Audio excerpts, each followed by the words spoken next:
Hey everyone, we're back again with another glorious broadcast of Heavy Revy TV. I'm your host Brian, and this is my wonderful co-host and wife, Shauna Christian.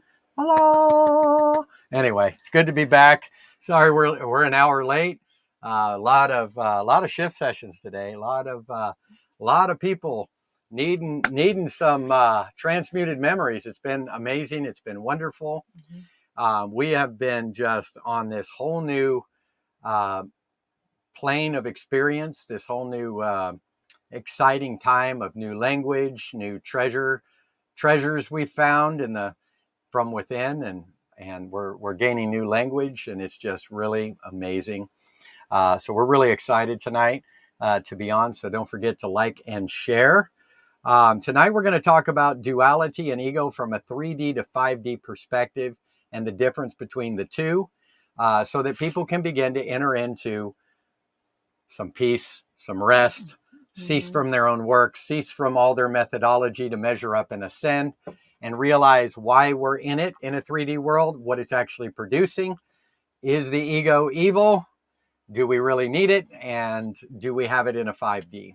Okay, and so we're going to look at both of these, and we're going to look at a couple different levels, even beyond the 5D that's visible, as well as the invisible. So this is going to be wonderful. So I'm really excited. We had an awesome time. We went to Tennessee this last weekend, and got to hang out with our Roar family. Roar is the name of a group over there of ladies and gentlemen that are walking in oneness, and that gather together. And it was just a beautiful time together. Yes.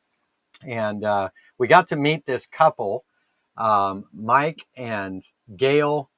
Am I saying their last name right? Inge, I-N-G-E, right? Yeah.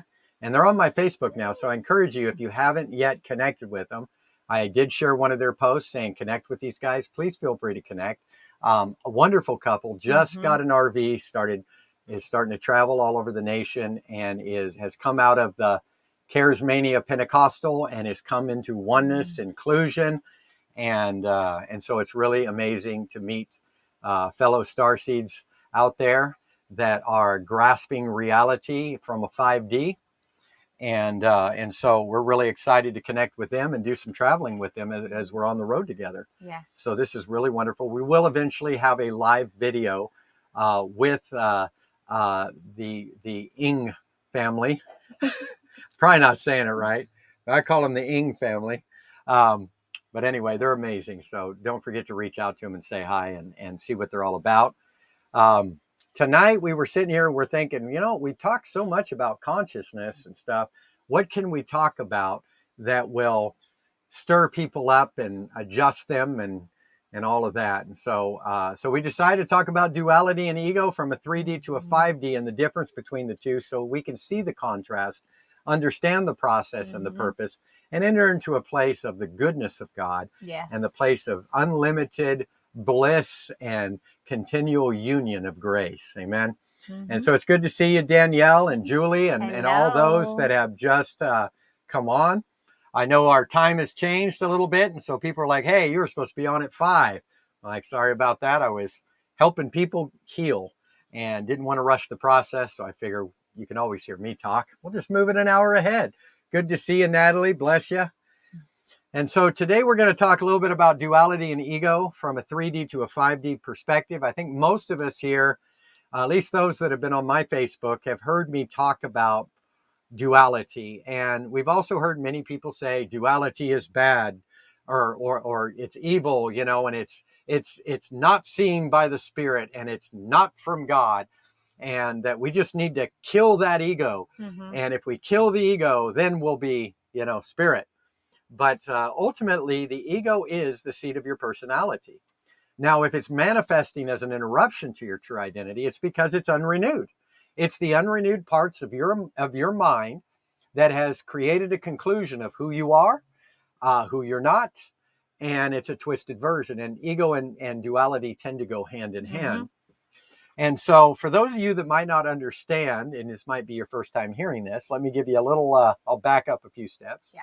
That's what I was Ego or duality we would see in the Bible as the tree of knowledge of good and evil that God said, don't eat of it, okay, lest you die. Well, we know that they didn't die when they ate of it. And when they ate of it, they became aware that they were naked and began to sew fig leaves and hide themselves and hide amongst the trees of the garden. God's calling out, where are you? And and they pretty much said, we were afraid because we were naked. And so that's really not necessarily speaking of a literal story as much as it is an allegory of the way in which we perceive. Okay. So the garden is your mind. The serpent is your ego. And your nakedness is a wrong perspective of you through an unrenewed ego in a dualistic experience. Okay. And so they didn't die when they ate of it. They continue to live, and so what was the death that they died? Well, it was the death to reality, right?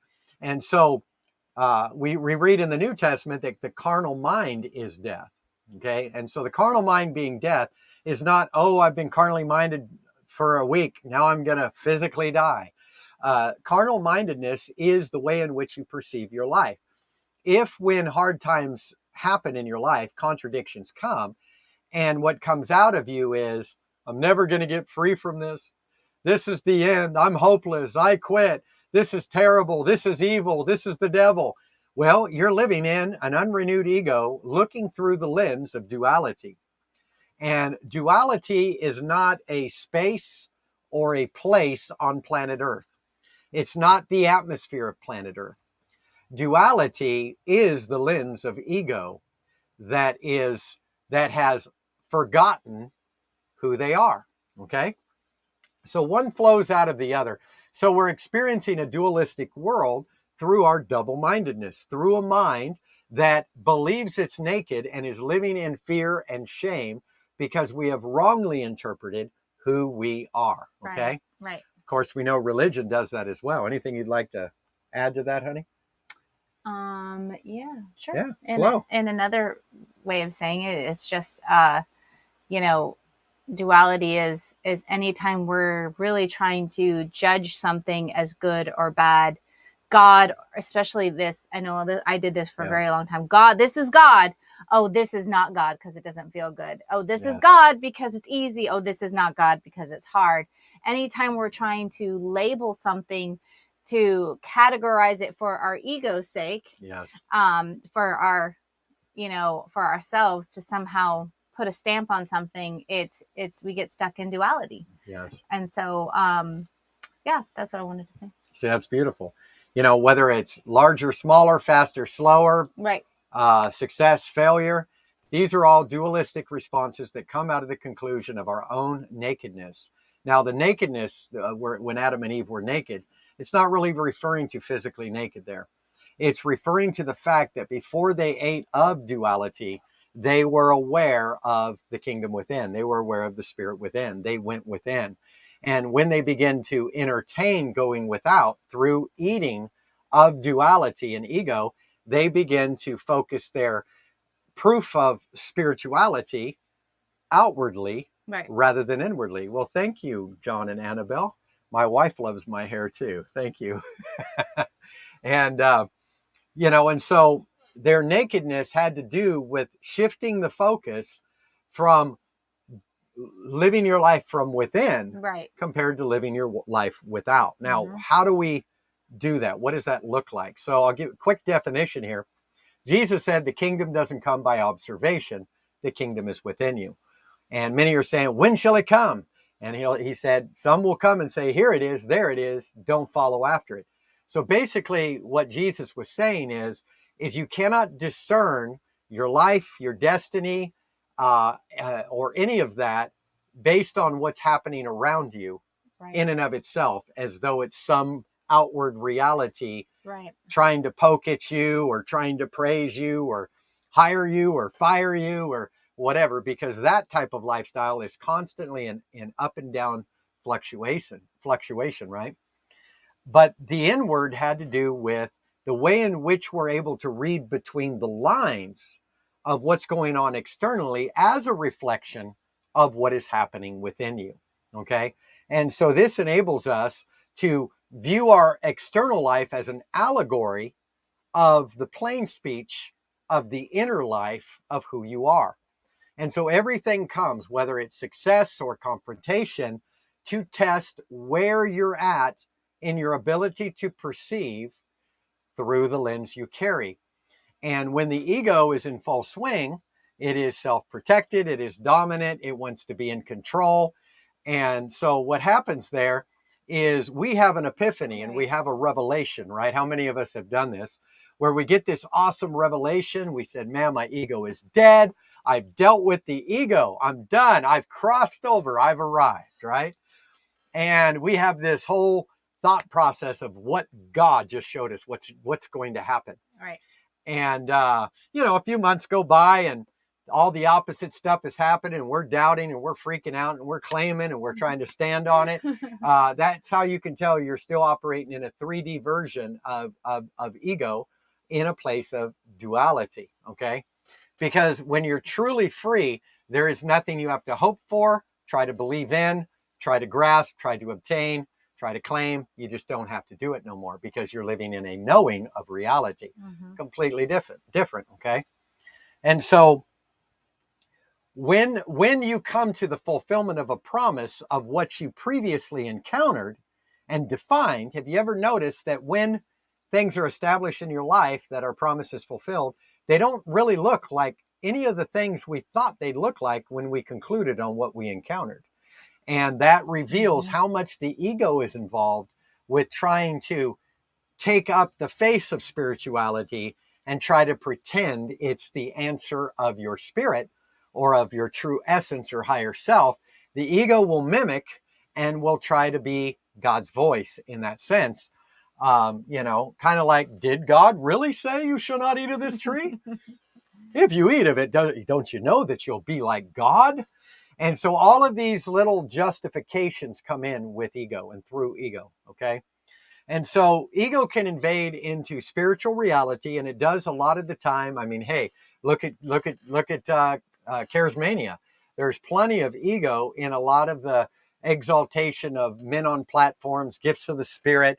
If somebody is really gifted in music, they're going to be given a platform before somebody who's been consistent in cleaning the toilets and stacking chairs and loving people at the front door when they come into a meeting, right? And so now Daryl asked, how then will we recognize a promise fulfilled? You'll recognize it because when the promise is fulfilled, you'll find that once your ego has concluded upon what you think it should be, false expectation, you will walk through a process of the opposite of everything you've been believing for, right, that crushes the concept of your conclusion, and you throw in the towel and you give up on the promise altogether. Then after a season, the promise happens outside of your ability to measure up, which causes your ego to finally yield, at least in that area of life, to the possibility that divinity does not need the egoic help to get where you need to go. And a peace and calm hits you and you enter into a place of rest and you recognize the promise because the ego, being like a veil, has had a tear through it for you to look through and see what the promise really was about. And we get hindsight. We realize why we walked through what we went through and why we had to have the contradiction, that it was really all about restoration and healing. Okay. And so, but where we struggle to try and self-fulfill prophecy is where we are being driven by the ego in our third dimensional experience. Now, the ego and duality that operate in a 3D is operating on the loop of memory, okay? So your ego, if it's leading in duality, will always have to take sides of which side is the right side, and then will want others to follow, to do what you're doing. Don't go to that side. That's not God. This side is God. And so we become very limited in our ability of interaction with truth, right? And so that's what happens, all right? And just like this scripture Deborah Adam put up, God hates pride. Proverbs 11:2, when pride comes, in comes disgrace, but with humility comes wisdom. Proverbs 16:5, the Lord detests all the proud of heart. Be sure of this, they will not go unpunished.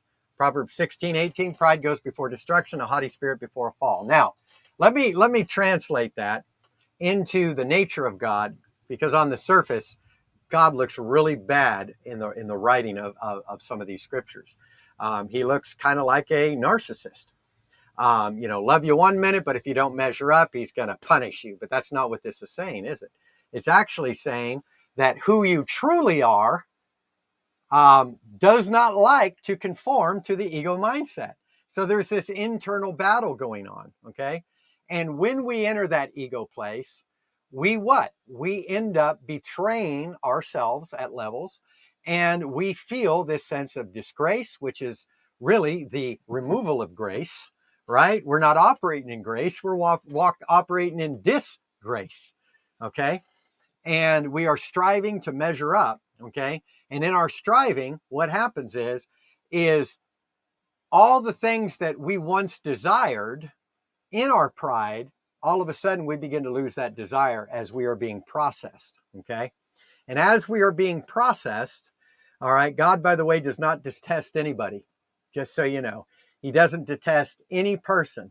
The detesting is divinity that is bringing subject all of our wounds that are operating through the memory of ego, all right, and dealing with the pride. And by the way, most of our pride is out of self-condemnation, just so you know. So there really isn't people out there. I mean, they might appear to be arrogant, but hey, we can laugh with the mouth and have sorrow in the heart. It says that in Proverbs as well. And so pride does go before destruction. But the great thing about destruction in your life is destruction is known as God's judgments. And God's judgments isn't about pass or fail. It's about designing the matrix that you walk in, designing that to backfire against everything that you're not, that you believe you are, but have lived in a mistaken identity, and it backfires so you don't remain in that mistaken identity and can now begin to throw in the towel in that direction and conceive a new perspective of life so that you can liberate your mind out of the belief that you're separated, that there's loss, that there's lack, that there's regret, all of these types of things. And so, yes, everything that's ego and duality that's in an unrenewed place and twisted must backfire, and that is known as pride goes before destruction. And a haughty spirit before a fall is not talking about a demon. It's simply talking about the spirit of your mind. Be renewed in the spirit of your mind. Renewal in the spirit of your mind is in the subconscious regions. You're not conscious of it. And so the Father has to use external situations as mirrors to begin to reveal to the subconscious or to the conscious what's going on in the subconscious, for the subconscious to become conscious and you to begin to embrace it. Anything you'd like to add to that, honey? Sorry, I talk so fast. Yeah. No. No? Okay. All right. Yeah. All right. Okay. So, the ego is, I know, Taffy, that you say that the ego is man-made, but we didn't really make the ego. The ego is the serpent in the garden. Now, the serpent in the garden, what does it say? Even God created the serpent in the garden. And so when you read John 3, you will find that Jesus, when he's talking to Nicodemus about being born again, which means to be, first layer of that definition is born from above. You go deeper into that, and it means remember your origin, okay? So when Jesus was talking about remembering your origin, he then gave examples of what it looks like in action. And he said this, he said, I am the Son of Man that came from heaven and is in heaven. So I'm in two different places. I am quantumly entangled and I'm gazing in. I'm not a human having a spiritual experience. I'm a spirit having a human experience, okay? So he shifted the purpose of why we're here. We're not here as victims or as, defeated sinners that just disobeyed God. Remember, if the garden in the Eden and the eating the tree was all Adam's fault, remember it was God's fault first. So he's the one that put it there, and he's the one that put man in the garden. And so really there's a lot more to that story than what we read on the surface or in the literal definition of it or translation of it, okay? And so in John 3, he talks about a quantum entangled place for your posture in which you understand your origin, you're gazing into a human experience so that you're no longer offended or viewing life through the ego that needs to protect itself and defend itself in earthly thinking. Okay. And so it's a whole different perspective. And that's the 5D. He was really giving the 5D. And so in sorry, I got whacked there. After that in John 3, and you can read all this later, it says that even as the serpent was lifted up in the wilderness, so shall the Son of Man be lifted up. Okay. So he's talking about the serpent. You remember Moses with the story of the serpent put on the pole because God had sent serpents to sting everybody. Personally, I think their mindsets drew any type of serpent biting activity. And we don't know how literal that is or if it was in the mindset. But allegorically speaking, Moses took a brass serpent that they built, an image, and they put it on a pole, and whoever looked at it was healed of the bite of the serpent. So this story really connects with, even as the serpent was lifted up, so shall the Son of Man be lifted up, that whosoever believes. And so we see that believing and looking are the same thing here, but not from the place of believing to try to get what we're hoping for, but a belief that supersedes 3D and enters a 5D of knowing. So I see, I bear witness to what I see, I know what I see, therefore I have faith that supersedes the 3D. For faith in the 3D is to have a faith to hope for something that has not yet been experienced, and that is actually the evidence of doubt. Okay, you don't believe you have a family, you know you have a family. Okay, but you believe what you've yet to experience. Right. And that's really a hope, but it isn't faith. And many a times spiritual ascent or mental ascent on trying to get our mind to ascend through the ego. Okay, so the ego is dealing with all the works of the flesh in an unrenewed state. The ego is the lens we've adopted to base our lives in what everybody else thinks, what everybody else is doing, the cultural influence around us, what religion wants to indoctrinate us in. Ego is drawn to religion. Ego is drawn to indoctrination. Ego wants to prove itself to itself. And so, when we do that and we try to have to prove ourselves to ourselves and everybody else, we are operating in the ego. Now, ego isn't always arrogance or egotistical. We get the word from, egotistical is a part of ego, but ego can look very spiritual. Ego can put on false humility. Ego can deny equality with God and call yourself a sinner, and that's just as much ego as one who exalts himself with arrogance. It's the same thing, just from an opposite spectrum. Okay, it's the same thing. And so our ego is the seat of our personality that is either outwardly focused and unrenewed or inwardly focused and renewed. So to renew the spirit of your mind, you got to get rid of the haughty spirit, which is subconscious beliefs about yourself that you have concluded on, that go way back, that have shifted your lens in the way in which you view your life, view your family, view God, view circumstances, and these types of things. This is our 3D version. This is what we've been struggling in. So in the 3D, what do? We try to crush it, kill it, bring it, subject. We got to kill that. And that is also ego, because the ego always wants to punish the mind and punish the body and punish the essence of who you are as spirit. So even believing that the ego is bad is being stuck in that dualistic, egotistical mindset, because the ego isn't bad. It's parts of who you are. And it's like the lens, right? The way in which you're going to view things. So in the unrenewed parts of ourselves, the parts that we're not aware of, the subconscious, it looks bad. But in reality, ego is subject to divinity and who you are. Yes. And so, and that's still going to be ultimately when your mind is renewed and seeing from that perspective, you see that the ego is now subject and helping you in this journey and in this life. It doesn't have to be this bad, horrible thing that we need to now kill and destroy, just like we didn't have to destroy our flesh. Yes. Our flesh isn't evil. Like it's been thought, the carnal mind, the carnal thinking, again, going back to thoughts and perceptions and subconscious thoughts of who we think we are, Yes. which we really aren't. That's being renewed. And again, when we look at it from the 3D perspective, that means we're looking 3D. That means we're only looking in what we're observing in our natural environment, what we're seeing around us. Mm-hmm. The 5D, from what my understanding, is a different, wholly different perspective.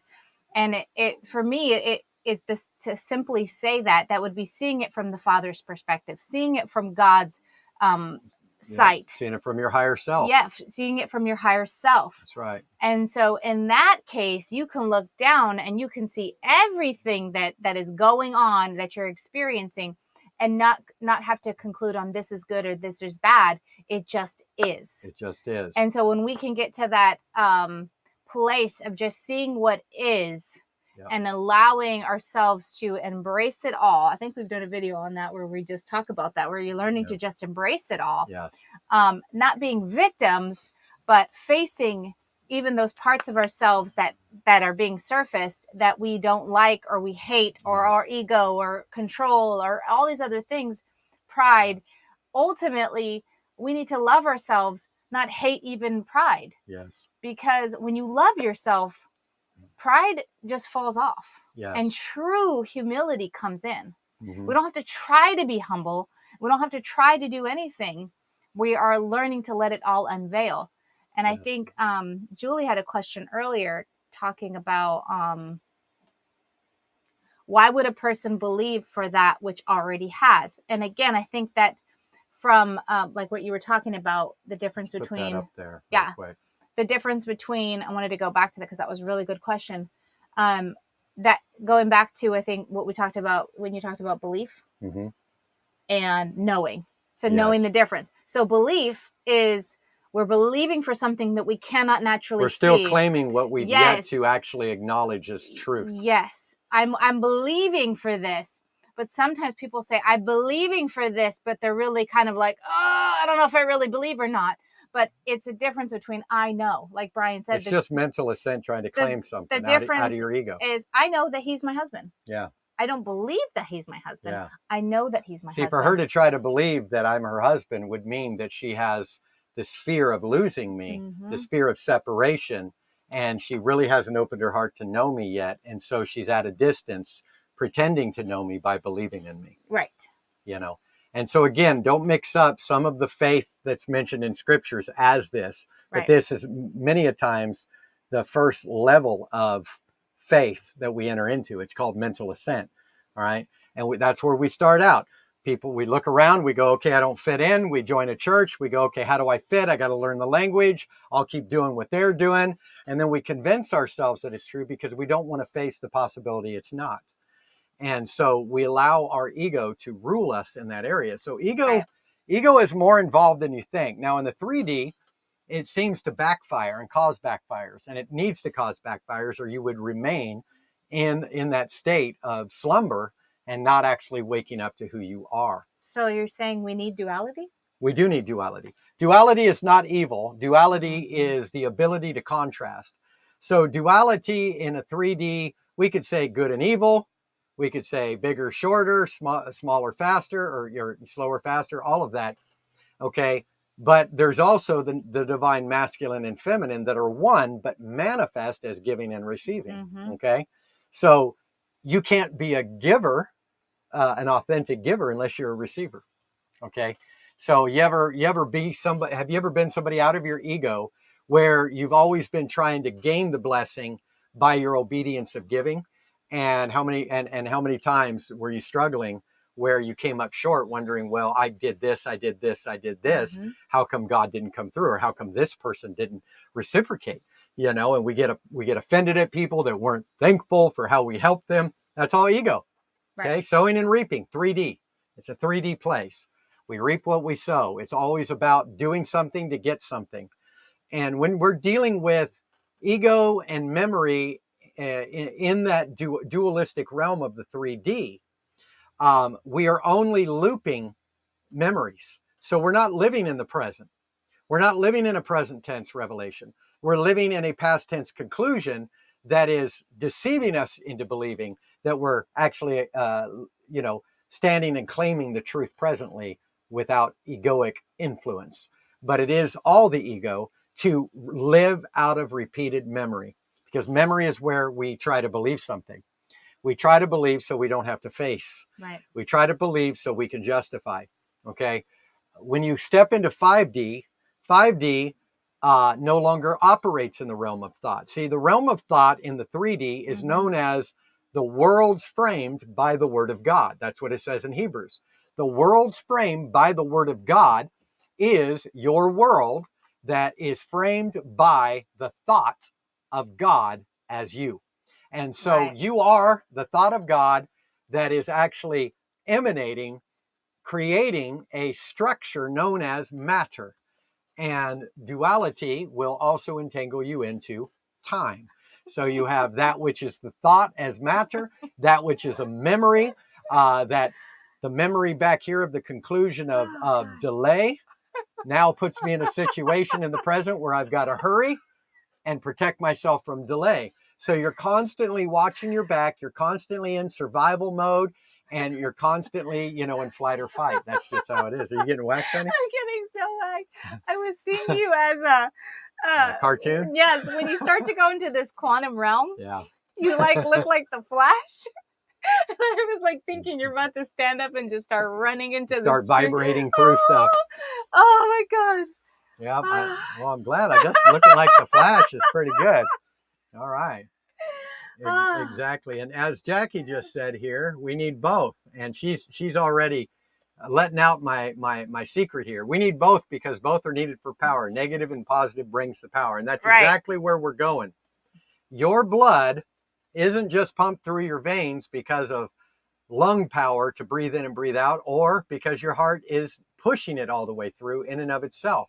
There is not a negative and positive frequencies around your blood that is pushing it in a direction. So if you take that allegorically and realize that the knowledge of good and evil surrounding your ego is actually releasing motion and movement of what the blood speaks, or the memories of God that are in you as the essence of God, but now need to surface from the subconscious to the conscious and has to penetrate the ego. Right. So the ego actually becomes the communication center of divine reality breaking forth out of you once the spirit of your mind has been renewed, and you have your mind has now, your ego has now befriended you. So you and your ego eventually become friends, and your ego now becomes a vehicle of manifestation rather than an interruption to destiny. Okay. And that's really what it means. Okay.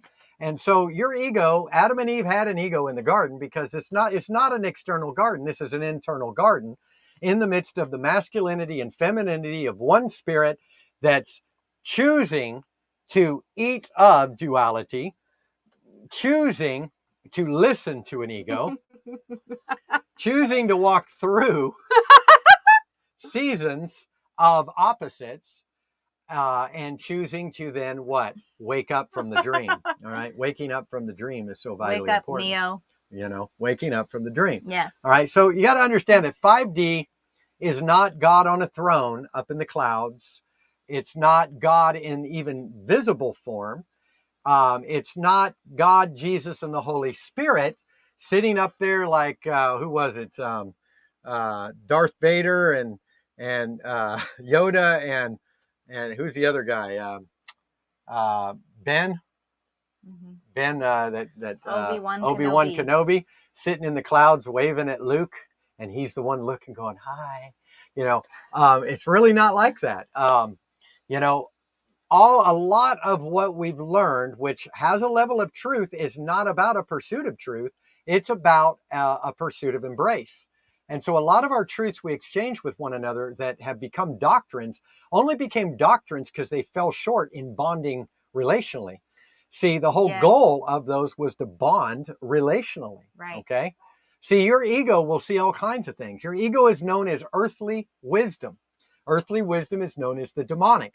So everything that you're experiencing is not from a place of oneness. It's from a place of division individualism, separation. So everything that's going through your mind that you think outwardly is a demon is actually your mind manifesting in the demon or the cultural doctrinal belief you've accepted that there's more than one spirit that's all powerful, almighty, and everywhere at once. Okay. And so a lot of times, this is what I tell people. In fact, I was just on the phone with another person today about the demonic. We talked a little bit about that. And, people can come out here and prove the demonic, and they can disprove the demonic. Okay. We can see it as just a mindset, and some can say, well, I've experienced it. This person did this. They levitated. They threw up. All of that, right? Well, you can throw up if you see an accident. You can throw up if you think you're going to jail. You can throw up for multiple reasons. It's called stress and fear and anxiety can make you vomit because the body is going to respond to the mind, period. Okay? Your body will respond to your mindset. So we can prove and disprove all we want demons, but that's not what's going to convince you if they're real or if they're not real.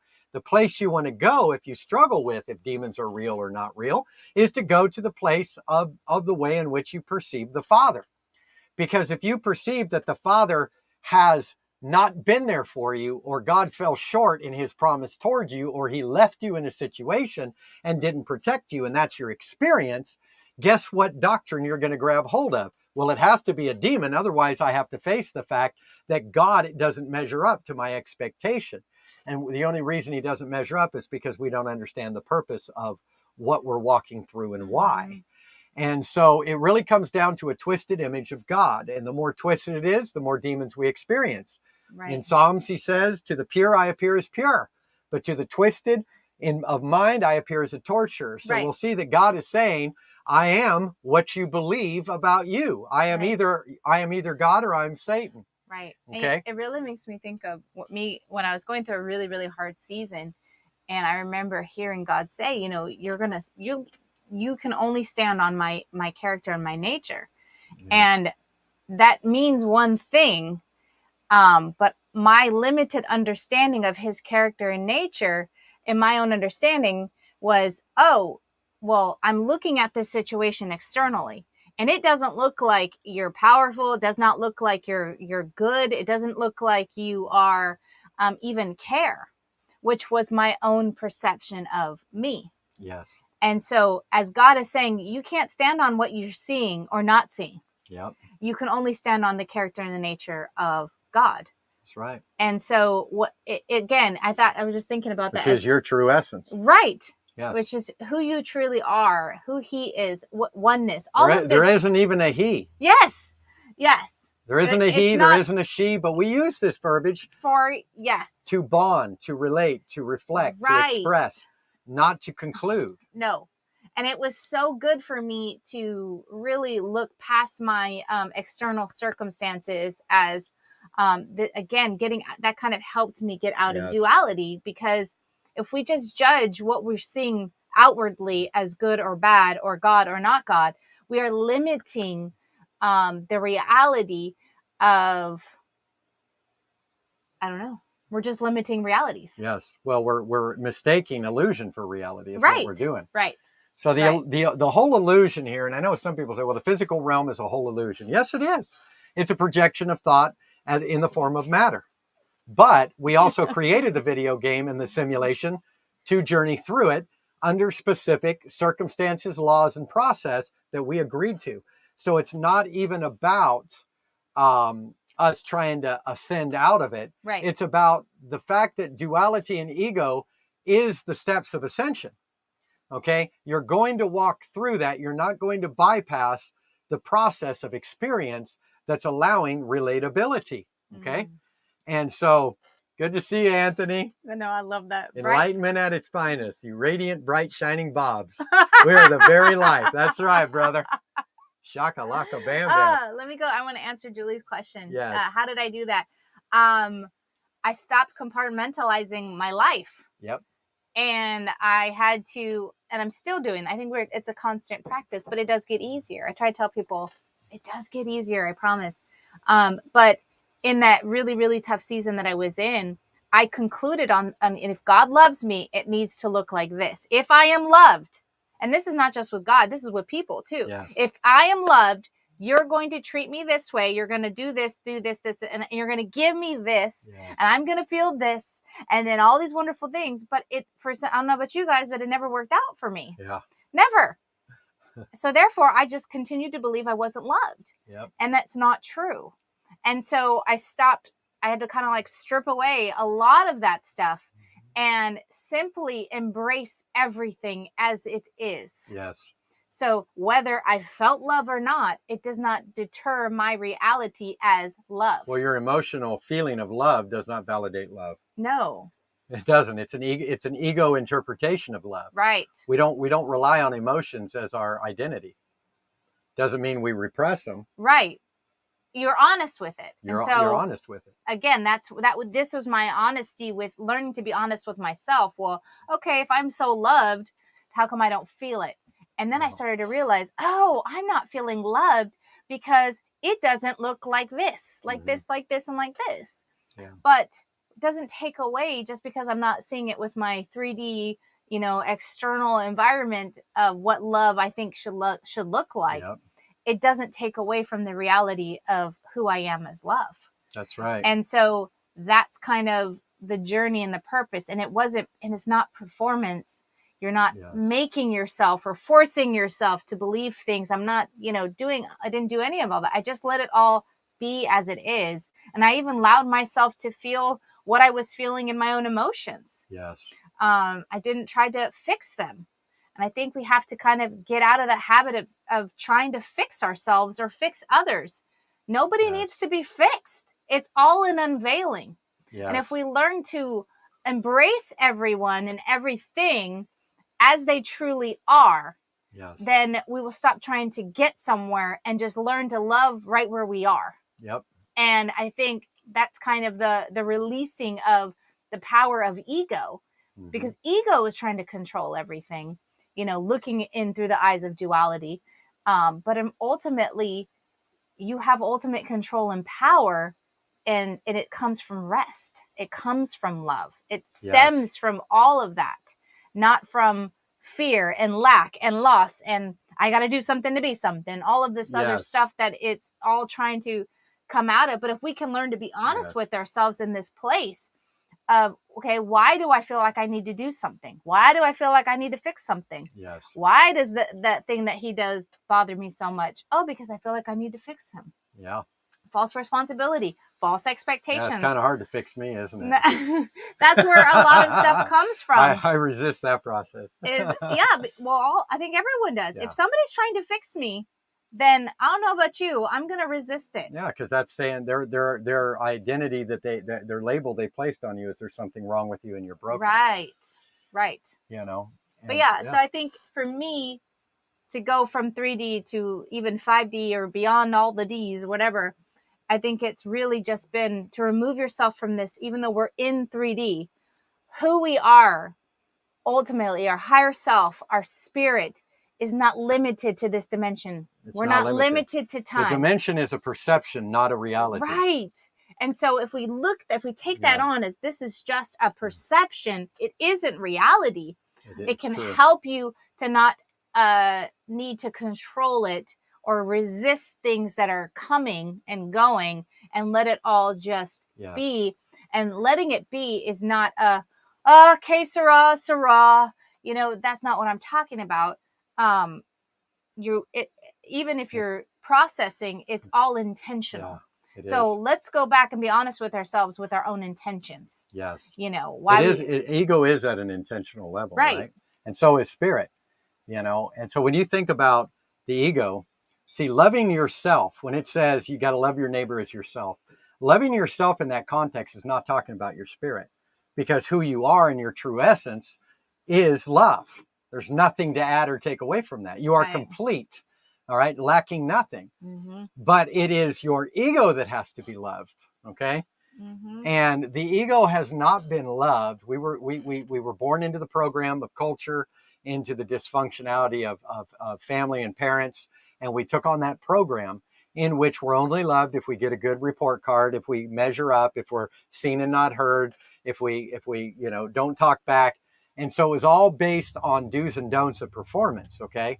And so whenever we would fall short in performance, we wouldn't believe a lie about ourselves that we're less than who we are.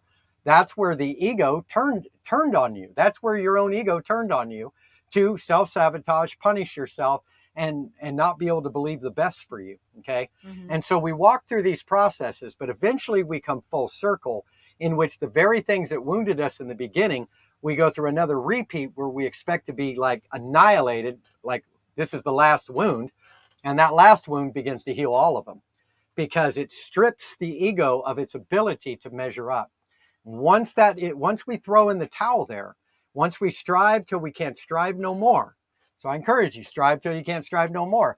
Do not put on the mask of fake victories based on ego. Strive till you can't strive no more. Let it all hang out. Throw your fit, throw in the towel, and then get ready for the most blissful, restful journey that everything just comes to you and through you, and there is no effort to measure up. Okay.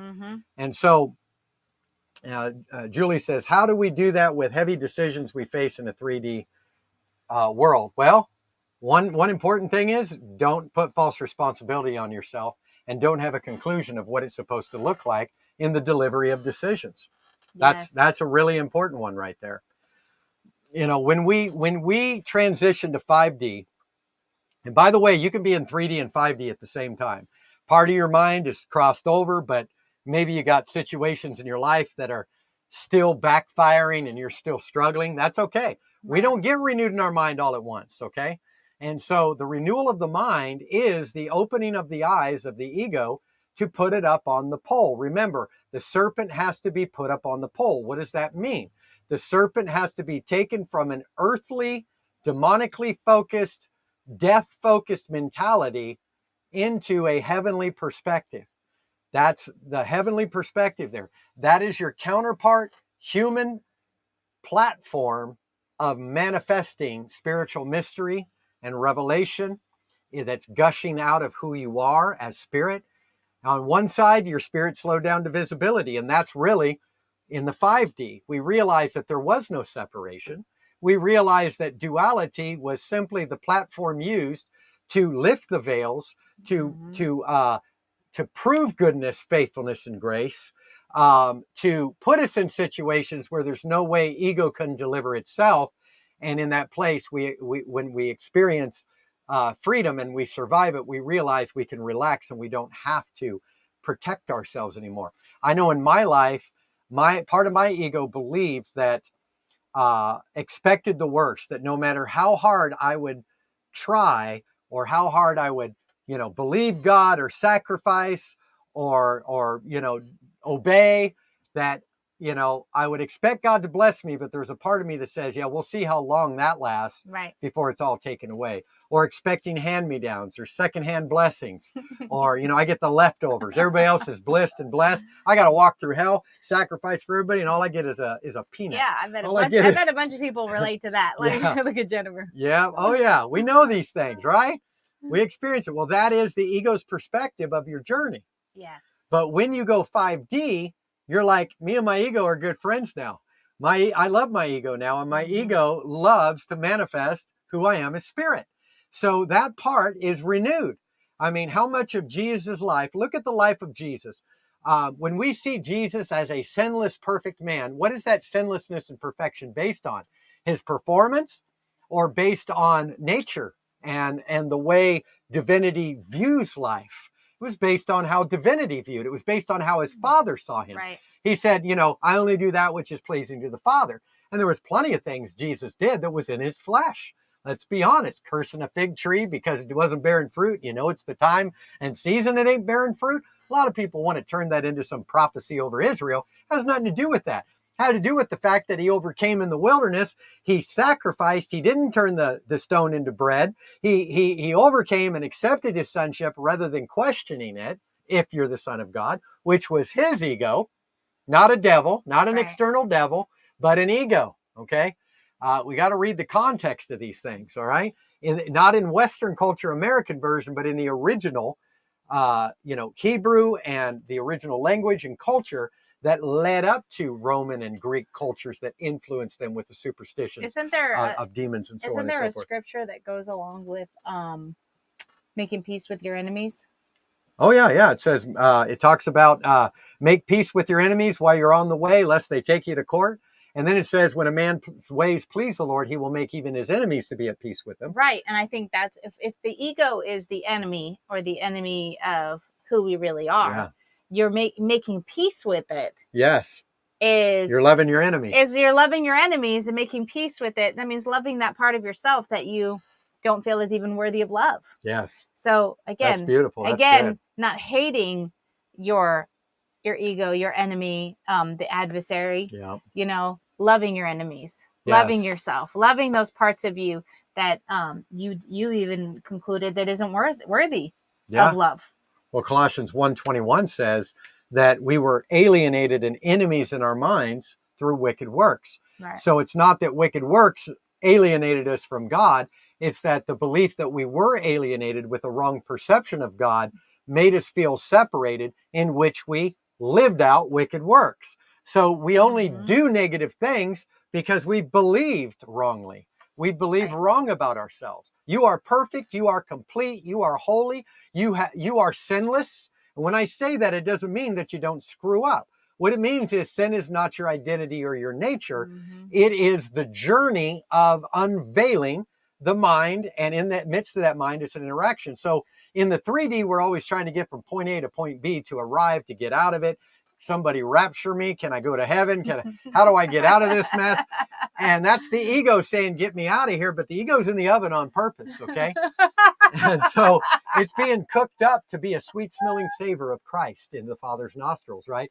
It's dinner time, right?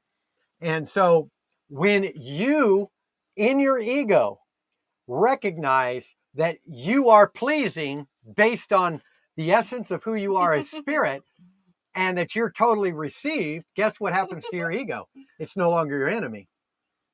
The peace of God shall surpass all understanding and keep your mind and your heart in Christ. Right. So making peace with your enemy is the peace of God in your mind and heart.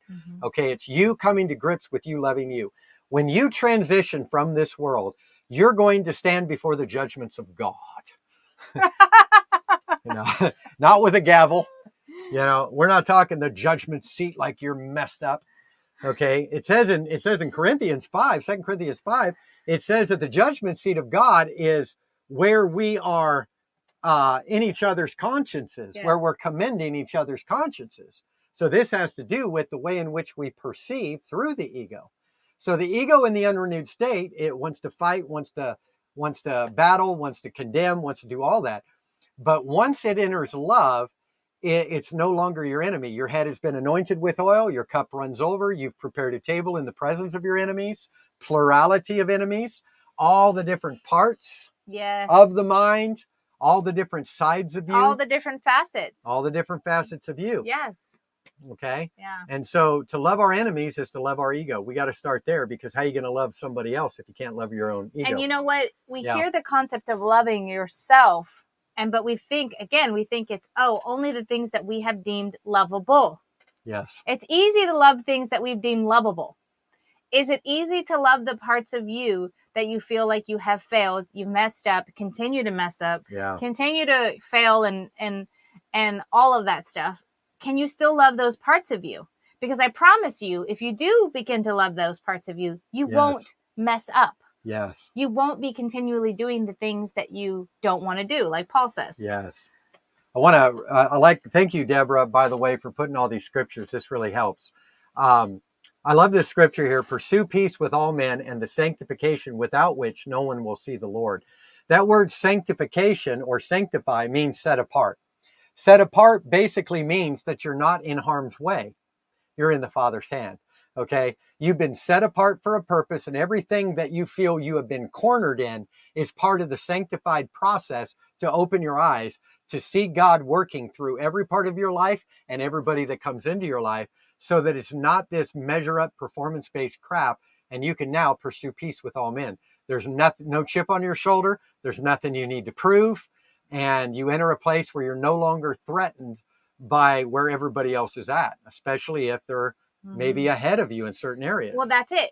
So I wanted to go back to that, because you know how a couple people were raising their hands of how they've sacrificed, they've labored, and they just get like leftovers, Oh right? yeah. Oh yeah. Well, that perception of only believing you're getting leftovers is yes, because it's there because you're comparing yourself to somebody else, which is ego.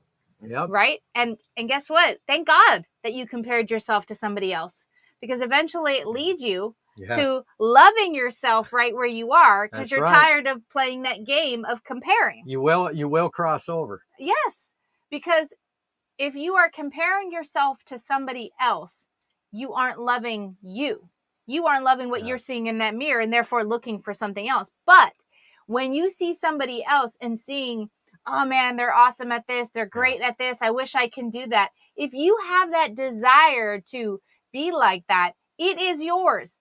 Because I'm going to tell you, I don't have the same desires as Brian all the time. No. Because some of his desires are different. So the desires that are in him are his. Yes. The desires that I have are mine. So if I'm looking outwards in this 3D area and I see something that I admire, I love, but I somehow can't see it within myself, it's my mirror. And I'm saying, oh, wow, I see this about this person or this, whatever the situation. I desire that for myself. Yes. It is yours. Yes. It is a mirror there for you to see it, to show you where you already are. Exactly. You're not trying to go somewhere. You're not trying to get anything. You already are the very things that you are desire. I love, I think you said that on one of your last videos or a You post. Are the one you're looking for. Yes. From Frozen 2. It's like she's on this journey of if you haven't seen Frozen 2, if you haven't seen, I'll do a quick thing. But ultimately, she hears this voice calling her, and she's like trying to figure it out. And so she goes through all of these obstacles and hoops to try to find this voice that's been calling her. And it looks like destruction and she shouldn't go or whatever. Yeah. But she finally reaches this place and she comes to an area, and the song is you are the one that you've been looking for. Yes. And that is true for all of us. It is true. We are the ones we have been looking for. And if you cannot see it in the mirror yet, that you are the one that you've been looking for, that's okay. That's right. That's okay. Because I'm going to tell you, there are people coming around you, if they aren't already, that are there to be a mirror and to show you who you really are. That you are important, that you are loved, that you are beautiful, that you are special. Right. And if you don't have somebody right now there in the physical with you or online, get connected with all these people that are on here. Because if you're here right now, you are either receiving because you are a mirror. Yep. And you are there for other people to show them and remind them of who they are. If you don't, hey, call us up and we will remind you of how wonderful and how loved you are. We're and that telling you right now, you're loved. You don't need to go anywhere or be anything except who you are. That's right. Because thank God, I think we were telling somebody else, they were wanting to wanting to be something or do something. And they asked me oh, how are you? I just love you guys are doing videos. And I said, if you would have seen me months ago, I never wanted to do live videos. Introvert. I never wanted to, and I wouldn't even say I'm an introvert. I was just insecure and doing a live video because I was comparing myself to other people. Yeah. I'm comparing myself to him and how he flows. I make people feel insecure sometimes with my rapid fire revelation. Yeah, your rapid fire, but it's funny to me. But it's good because it exposes what needs to be adjusted. It exposes. And so I could, someone asked me okay, well, man, how are you doing all these videos now? And I'm like, first off, when he was really sick and not feeling so good, but he was like, can you come on and do this live with me? Yeah. So me first saying yes was about me doing it for him because of love for him. Yeah. And then I had to face myself and say, well, why didn't I want to do any of these lives? Because what if I don't have anything to say? What if I don't say the right things? Yeah. What if I don't sound like Brian? Yeah. And it was like this me finding me and saying, well, good. It's a good thing you don't sound like Brian. It's a good thing that you're you, Shauna. It's better to be you. And it's so true. But we can't just, deem something, again, not God because it doesn't feel good. This is God because of this. What if we just did stuff because of love? That's right. And we end up finding ourselves, like I said. And so doing these live videos has really opened me up to just flowing. And if I don't got anything, I'll just say, I know I don't got anything. Yeah. Because it doesn't really matter. Doesn't matter because she don't have to perform. No, I don't need to perform. She doesn't have to make something up or pull a rabbit out of a hat. And everybody on people. here isn't here to get something they don't already know. Yeah. If you're here, you're on here to hear who you really are. Yeah. And that's all it is. This is all a reminder. And we like to just see people and love people. Right. I love the connection and the interaction. Yeah. That's what we talk about. Like, I feel it too. I feel the love. You know? I love the interaction. Like he was talking about doing a recorded video, and I'm like, oh, that just doesn't. A pre-recorded, if we're like can't get near, I wanted to at least put something up there. Yeah, no. I like having the people and the connection and the flow, because who I am is mirrored through all the people that are on here. Yeah. And I'm remembering who I am because of people being on. Yes. So thank you for coming on and helping me remind myself of who I am. That's right. And so again, embracing everything. Yes. And not trying to put it in little boxes and categorizations to boxes are ego. To protect myself. The unrenewed ego is categorized, it's compartmentalization. Say that 5 times. But when the ego is obliterated through the resistance, through the opposites, through the mirror, remember the mirror dimension. Right. The mirror dimension is everything external that's mirroring is either mirroring who I am or who I'm not. Everybody around me is my internal dialogue on one side or the other. That's 5D, okay? 3D, we're just trying to get somewhere, okay? 5D, we don't care where we go because we've already went everywhere and we're okay just to be in the adventure. 5D releases you into childlike exploration, wonder, and rest. 5D does not live by the loop of memory. It lives by knowing of reality. Okay. Yes. Oh, that's good. 3D that's good. Looks at you and another to discern who's better and who's worse, who's spiritual and who's carnal. That's 3D. 5D looks at the negative in one and sees their own healing coming forth and the positive in another and begins to rise up in that reflection. Okay. Everything is you in the 5D. Okay. And there's no more judgment if there is a negative that appears in a 5D, because duality still moves in a 5D, but not in the sense of good and evil. It just simply is positive and negative frequencies that ground you, that empower you, that stabilize you, that balance you, and that enable reciprocation, reflection, expression. I mean, what does it mean to be conscious? Okay. Let's say I wanted to be conscious of my wife. Don't you think I would have to realize her? And guess what? I would have to see her, the feminine and the masculine. Guess what? That's duality. But in the 5D, that duality is a face-to-face expression and an embrace and a backdrop and a forefront, and it's the beautiful picture. It's the full expression. It's the full purpose, okay? And we're talking the biological side where we're still visible in the 5D. We're going to be visible. We're in the 5D right now, and we're visible, okay? You ever be, walking along in life and you just really can't see the truth that's right in front of you until you walk through a bunch of stuff and then all of a sudden the truth is there? Why was it invisible? Because the 3D can't see the 5D, it's invisible. But the moment your mind shifts, you see that which was always there, but you couldn't grasp until you journeyed through the process of unveiling. And now it's evident, okay? Now, what is going to be invisible to you in the 5D is offense, is sin consciousness, is, unforgiveness, is competition. Those are the things that do not operate in the 5D. The 5D is where we're not living as individuals, we're living as one. If I've seen you, I've seen the Father. If you've seen me, you've seen the Father. And so, it becomes this place of embrace, of bliss, of grace, and also a lot more supernatural manifestations and attracting and changing and creating that flows from the 5D that you don't see in the 3D. In the 3D, you got to pray all the time. You got to cry out to get God to move because he's deaf. Okay. And God is this separate being from you. I mean, any God that you must create outside yourself is religion and idolatry. It's you trying to measure up by creating an image that you can worship because you can't face yourself. Okay. It's simple as that. The God on the inside is who you are, one spirit.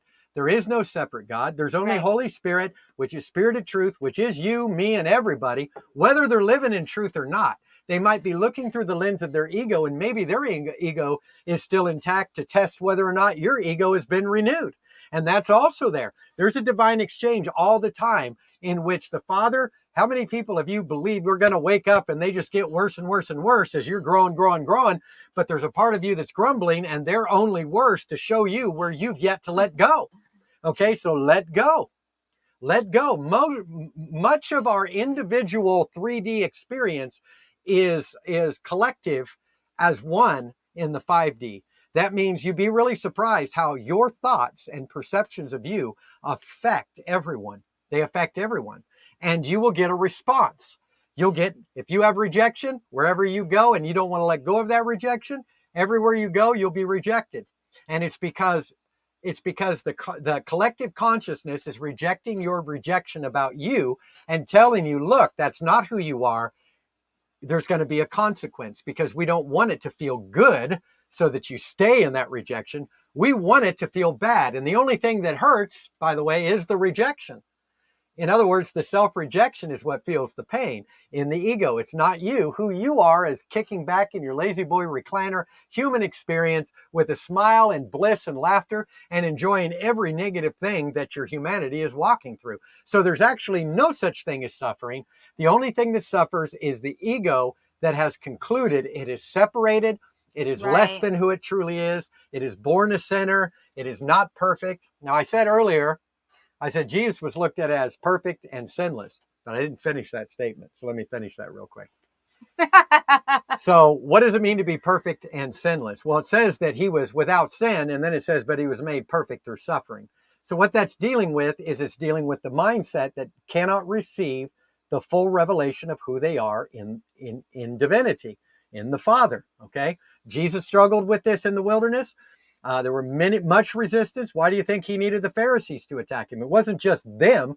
Realize Jesus was having his own reality check there, where he was dealing with his own religion. You got to understand something. He was born under the law, born of a virgin under the law to deliver those under the law. And so, in other words, he had to become religious. That's why in the wilderness, he's quoting scripture and it's not working. Okay. And he's quoting it, and it wasn't working. Why? Because the whole temptation was, if you're the Son of God. And his ego was trying to convince him that the only way he could be the Son of God is by the works of the law and by performing, turning stones into bread, going up on the mountain, doing these things to prove he was acceptable. But yet in the baptism with John, he was already well-pleasing to the Father and was not being sent to be tested to see if he was worthy of love. He was sent to be tested to see if he had believed he was worthy of love. So our testings have nothing to do with measuring up in holiness and worthiness. The word wholeness and holiness is the same word, which means if you don't believe you're pure in his eyes, you will manifest your life as an infirmity. Okay? You will struggle with wholeness in different areas of your life because you're still believing you're less than who you are. That is third dimensional ego. Now, when your mind is renewed, you begin to cross over and you step out of that into a 5D realm in which you are now seeing from a singularity. You're seeing how everything is working together for good. You're reading between the lines and realizing there's nothing out of order, that you can't be late, that you can't miss it, that you're right on time. And you're so freed up from the internal battle of what you were trying to maintain in the 3D that you have all this availability of glory, of God, of goodness. You don't burn out, you don't wear out, you don't feel like people are sucking you dry. You don't feel any of that. I haven't experienced burnout since I went into 5D. Right. And it's like no burnout. You just flow and flow and flow. You don't even prepare in your flow. You just flow. Everything is spontaneous. Everything is embraced. And even when you're feeling tired or drained or whatever, you just say, okay, I just need a rest. Yeah. You're not like, oh, let me find out where it's coming from and remove myself and protect myself from this or that. Yeah. You don't have to do any of that. Yeah. It just shifts. It just changes to, oh, wow, I'm tired. I'm going to rest. Yeah. And it's okay to just rest. That's right. To not even have a purpose or a reason, and it just flows. Here, Daryl had a good one here. This is a good one. Even if you feel like and are being treated unfairly, do you just let it be? Well, first and foremost, what does treated unfairly mean? I mean, if you're being treated unfairly and that unfair treating is an outward experience, do you have an outward experience or do you have an inward mindset that's framing your life as an outward experience. So everything that's being untreated fairly externally is pointing to you where you have yet to treat yourself fairly in certain areas. Because if somebody treats you unfairly and it's not going on the inside, you will not even be triggered, and you could care less if they treated you unfairly or fairly, because you're complete, you're not moved, you're not touched. Only a trigger would feel that, which means there's a part of you that you don't believe you deserve to be treated fairly, or there's a part of you that feels unloved in that place. And so now the external triggers, and again, we got to get past what people are thinking. And most people are completely blind to that happening. So they think they're telling you something and they're going to tell you what you need to do. Who cares? Let them. Let their ego think they're doing something, okay? It ultimately comes down to, in a 5D, okay, how can I use this to benefit me? How can I use this to set me free? How can I use this to set that person free? How can I be the point of contact of a revelation of Christ in this situation? So it's not about you trying to overcome. It's about you realizing there is no defeat. Right. And that nothing you walk through is about defeat. It's all about process. It's about unveiling, and it's about beauty. Okay. Yeah, I know. I hate to let people ego bully me. No, I get that. Now, when you're not triggered, you might actually, I do this. I put people in their place. I will answer a fool according to a fool at times, and other times I won't answer them lest I be like them. So there's a time to be like them, lest they be wise in their own conceit. There's a time to not answer, so you're not like them, depending on which season you're in and what's being emphasized in their intentions. You know, going back to that statement of hating letting people ego bully you, yeah, when you are no longer in it, in the sense of feeling their bully, like they're bullying you, it now shifts to, oh wow, that person has pain and they're trying to project on me. Yep. And that's 5D. That's 5D. So you're able to now process everything that you're feeling within yourself, and now look at the situation differently to where you can see what's going on within them. That's right. If we cannot see what's going on with somebody else and either have compassion or understanding, or not saying that it's okay, but understanding or having compassion for other people. Yes, after. See, that's the key. So you're getting it, and eventually you'll get it before. Yes, and the more we practice this, I think Brian said this weekend, that the whole shift that we do, it's been a lifesaver for me, because it has made me accountable to me. Yep. It has not made me accountable or make other people accountable. It makes me accountable for me, because guess what? This is where the power is. That's right. Within me. I have the power of my own belief systems and what I want to choose to believe from now on. Yes, we have had the program. We've been in the matrix. We have been, childhood stuff has happened. Yes, stuff has happened to us. But we have now, once you're awakened to that reality of like, oh, wow, okay, these are past perceptions. And I now can either take it for what it really is and face this and face myself, or I can just continually blame other people. Yes. Because that to me was such an eye-opening moment, where I always people would bully me. People would treat me unfairly. People wouldn't treat me nicely. And I'm a nice person. And I love people. And I laid my life down. And I cared for people. And people hurt me. Sure. But guess what? I let it happen because I didn't believe that I was worthy in that area. That's right. And so when you know who you are and you deal with this, then you have the power to now see it for what it really is. And restore it. Yes. It's not about smashing it. It's about restoring it. You do not have to protect yourself, because in a sense, they can't hurt you. Yes. And it isn't, you ain't going to hurt me kind of feel, because I've been there too. Like, I'm not going to let anybody hurt me. I'm tired of being the rug that everyone stomps on or whatever, right? It eventually comes into this place of when you can process what you're feeling and what's going on within you, you can now see it for what it really is. And again, like having love and compassion flow to not have to protect yourself. That's right. And just let it be, again, looking at it from a higher, from your higher self. Self-protection is the evidence. Self-preservation and self-protection is the evidence that your ego is in full swing and is living in a wrong perception of who Right. you are. And I promise you, Daryl, that comment of I hate having people bully me would shift. And it's Yes. going to shift because you're already, like you said, you're already seeing it. So it's going to now shift to, wow, I see what's going on here. And wow, this would have bothered me 5 months ago, 6 Yep. months ago, a year ago. This would have really hurt my feelings, but it doesn't touch me anymore. Yep. Because it's no longer your reality. That's right.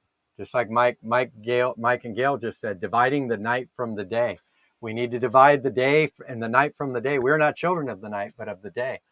Now, the night is the season of the dark night of the soul, and that is the ego that is going through the process of not annihilation, but being brought subject. Because here's the thing.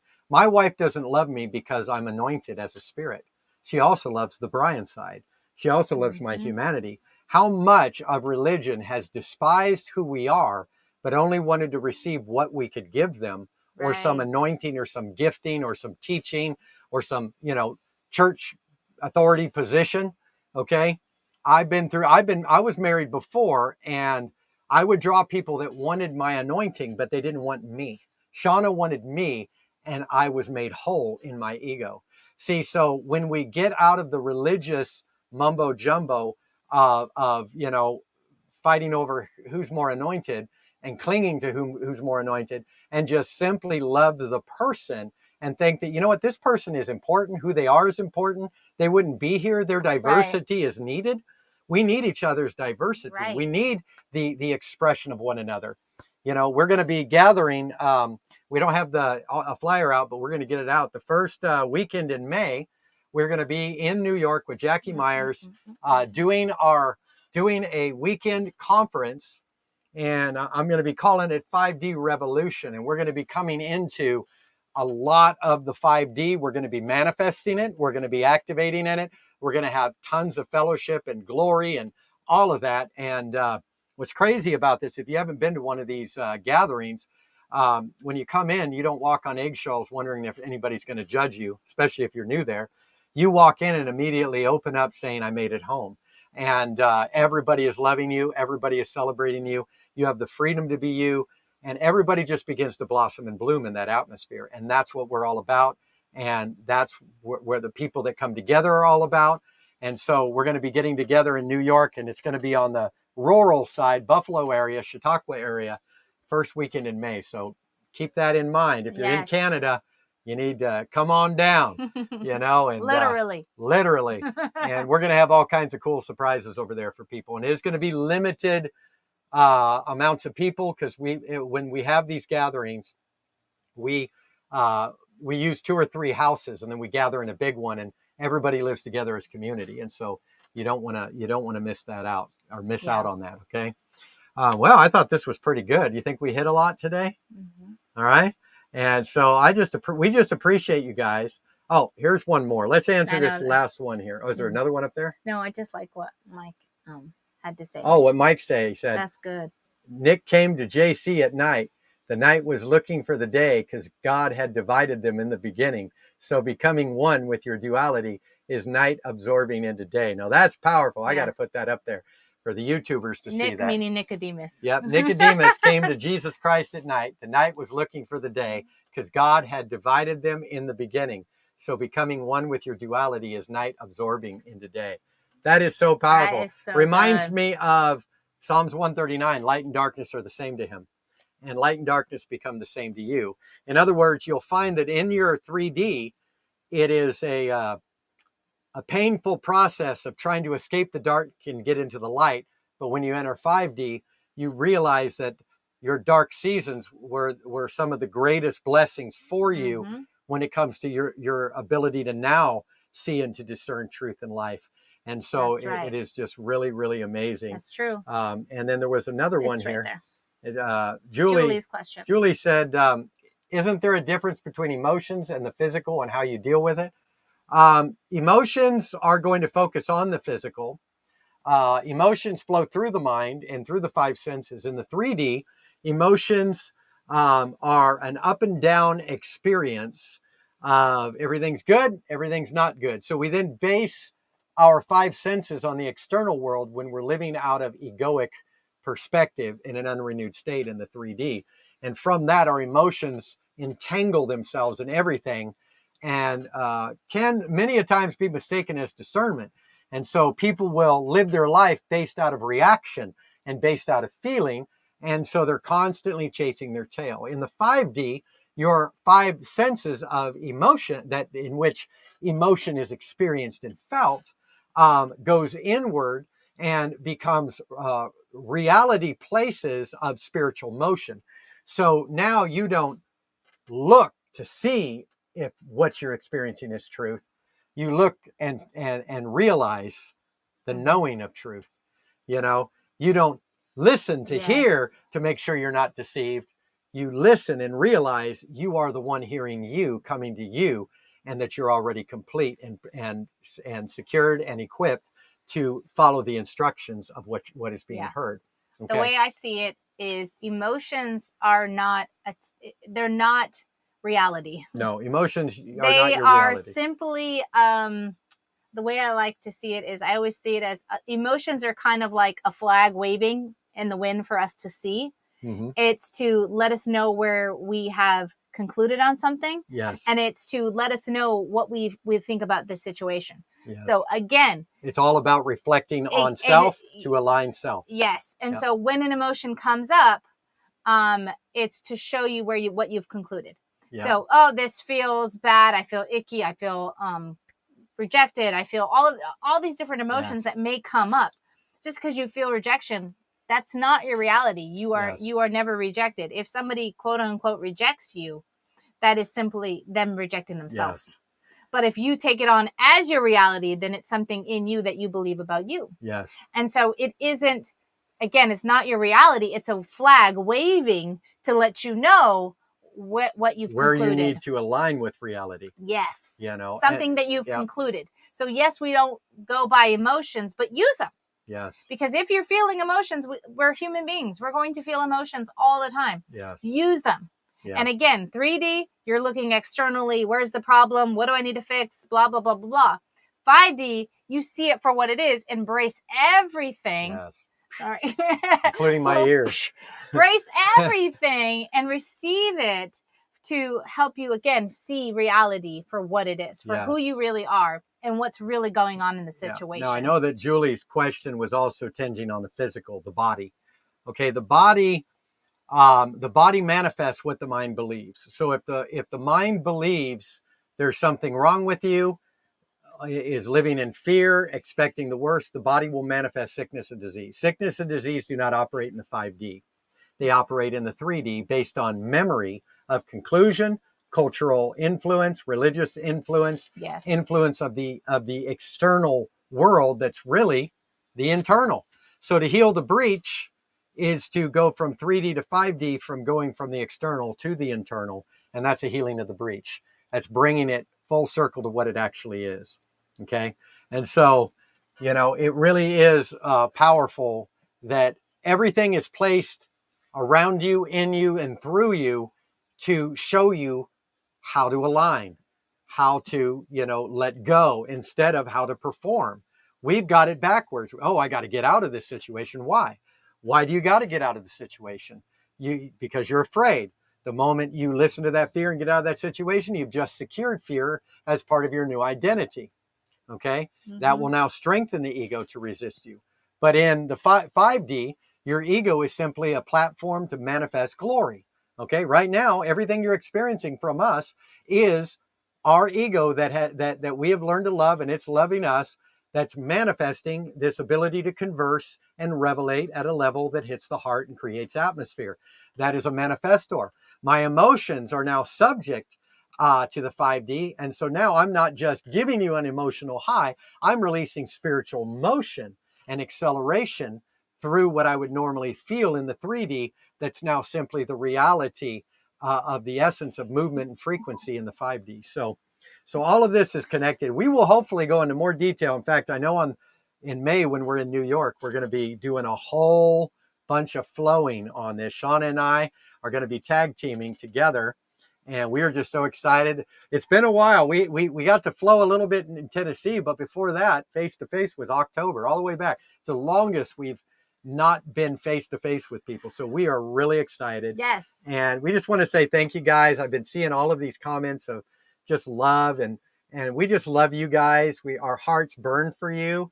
We long to be with you, and we're willing to travel across the United States and do whatever we got to do to be together. Daryl, you and Royalty just have to come to New York. Just got to come to New York. We need you there. Yes. I was looking at photos of Fam Bam, and I'm like, oh, my heart. It was so wonderful. Just get an RV and just travel come on, with Daryl. us. You know? Hey, who's near Daryl that's coming to New York? So come pick him up and Texas. Texas. We're coming to see you, Jessica, and many others over there. So Brian did a post just for everybody who's watching about, who wants to host us. And so again, we don't need a lot. We just need somewhere to park our RV and a gathering place for somewhere people to where come. There's sunlight for my solar. Yes. Yeah. And I don't sink in the ground. Yes. Yeah. Other than that, we're good. Yes. We'll have our own and food. A gathering place. And a place to get together. Yes. And so if you haven't been on that post yet, because I think Brian's going to start reaching out to people. I'm going to be reaching out, and we're going to be organizing our route and when we go to each place. And so we're working on that. And but we do have our starting point, and that is first weekend in May with Jackie Myers. And so you don't want to miss that. We do have some coming from Canada to be a part of that, and it is going to be off the hook. And so we will let you know how many available spots that we have. I mean, everybody can come, but we might not have housing. Yes. And it's going to be either 100 a person or 150. Now that includes food, shelter. You might share a room with somebody or have your own room. Who knows how it works? And all of that. So everything's taken care of. You could just sit there and be there. If you ever watched Jackie and Jacob's live, it was so beautiful talking about our gathering from last May and how, again, Jackie she just goes over and above and beyond. Yes, she does. To let everyone feel loved. Blesses everyone with prophetic words. And New York is chocolates. New York is one of our favorite places to go. One, because Jackie is there, and we always level up there. Yes, we always level up. It is kind of our launching out of it's our a new leveling season or a new kind of something, having a new flow and a new awakening within ourselves, and unveiling that happens in New York that just kind of catapults us and everyone else. That's right. That comes and is a part. And so, but it's so special everywhere we go, the connections, and we just love having everybody come together. So beautiful. Again, it's going to be good. So check out that post. And like I said, Brian will start reaching out to people, and we're going to start getting it all put out there where we're going to reach out to Shauna too. She's really good at organizing. Me, I got my head in the clouds. Oh my God. Yes, he's not good at organizing. I'm terrible with administrative everything. He's just good at talking to people. I just flow. And then he just has to tell me the dates. And then I coordinate. One time he tried to have us go from one state, and he's like, isn't that next to that state? And I'm like, no. I was like, I flunked geography. I was like, oh my God. That's like going this and then up and then down. And I was like, no, honey, no. Oh, thank you, Andrea. Yeah, I got new glasses. They're, insurance paid for them, so they're not as and the good. Light, it's funny, the light. Yeah, you just see the screen. I love the shape of them, and I love how they make me look. I think I look younger. So as long as I look younger, amen. Look what Mike said. That's right. Mike agrees. Hey, so real quick, because we're getting ready to start getting on the road, this is the time where we need to raise funds. Okay, we need to raise funds for gas. We need to get an oil change. We need a few things we're going to have to tune up.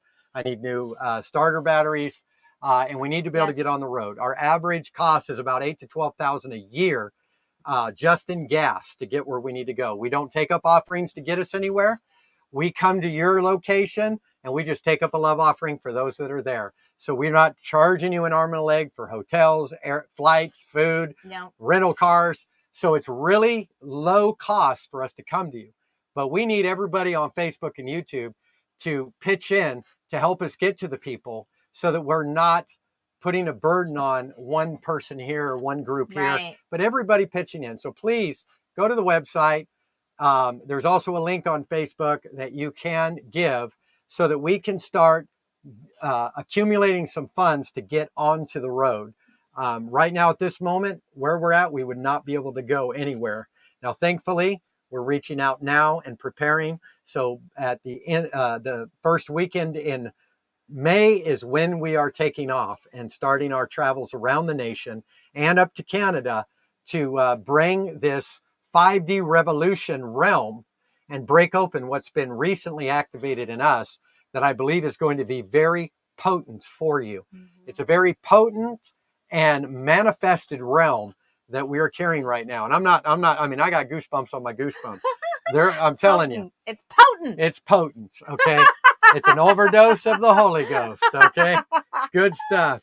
And so we're really excited. So please, if we bless you, if what we're carrying is up your alley and you have a vision for our vision, and and then please support us. Please partner with us. If you can partner with us monthly, that helps as well, so that we can get some consistent funds coming in.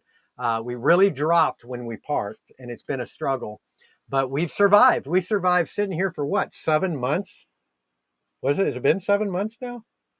Yeah, over 7 months. Yes. I think about 7 or 8 months your birthday of not traveling, not really doing anything, just coming online here.